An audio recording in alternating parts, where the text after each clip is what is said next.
Gary and Martin were standing at the urinals in a public lavatory when Gary glanced over and noticed that Martin's body was twisted like a corkscrew. "Wow," Gary said. "I've never seen one like that before." "Like what?" Martin said. "All twisted like a pig's tail," Gary said. "Well, what's yours like?" Martin asked. "Straight, like normal," Gary said. "I thought mine was normal until I saw yours," Martin said. Gary finished what he was doing and started to give his old boy a shakedown prior to putting it back in his pants. "What did you do that for?" Martin said. "Shaking off the excess drops," Gary said. "Like normal," Martin said. "And all these years I've been ringing it." A man was seen fleeing down the hall of the hospital just before his operation. "What's the matter?" he was asked. He said, "I heard the nurse say, 'It's a very simple operation. Don't worry. I'm sure it will be all right.'" "She was just trying to comfort you. What's so frightening about that?" "She wasn't talking to me. She was talking to the doctor."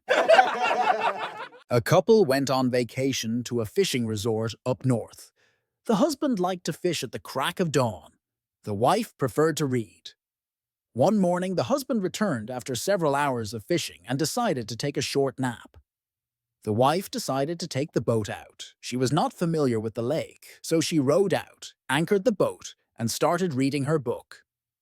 Along comes the game warden in his boat, pulls up alongside and says, "Good morning, ma'am. What are you doing?"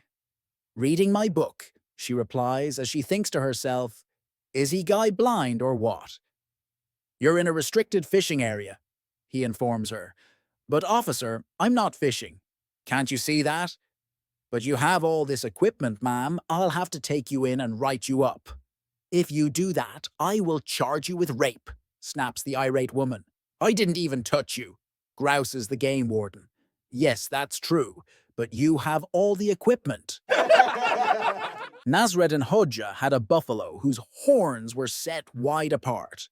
Hodja often felt an urge to sit on the animal's head between the horns, but never dared try it. One day, the animal came and sat down very near him. Hodja threw caution to the winds, and seizing the horns, swung himself into the space between them. "Now I feel like a king on his throne," he said exultantly to his wife the buffalo, startled by the sudden invasion of its privacy, got indignantly to its feet and jerked its head violently forward. Hodja went sailing into the air and fell head foremost into a ditch. "It doesn't matter," he said to his wife, who came running to help him. "It's not the first time a king has lost his throne." Hoping to try another career where skillful hands would be beneficial, he decided to become a mechanic. He went to the local technical college, signed up for evening classes, attended diligently, and learned all he could. When the time of the practical exam approached, the gynecologist prepared carefully for weeks and completed the exam with tremendous skill. When the results came back, he was surprised to find that he had obtained a score of 150%. Fearing an error, he called the instructor, saying, "I don't want to appear ungrateful for such an outstanding result, but I wonder if there is an error in the grade." The instructor said, "During the exam, you took the engine apart perfectly, which was worth 50% of the total mark. You put the engine back together again perfectly, which is also worth 50% of the mark." After a pause, the instructor added, "I gave you an extra 50 because you did it all through the muffler, which I've never seen done in my entire career." When he was staying at an airbase in Africa, author Saint-Exupéry passed the hat among his friends because a Moroccan servant wanted to return to his hometown. He managed to collect 1,000 francs. One of the pilots flew the servant as far as Casablanca and told the following when he came back. As soon as he arrived, he went to have dinner in the very best restaurant, handed out generous tips, paid for drinks all round, and bought dolls for the children in his village.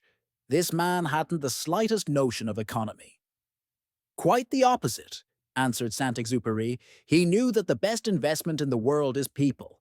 Spending in that way, he managed to win all over again the respect of his countrymen, and they will offer him a job. After all, only a winner can be so generous."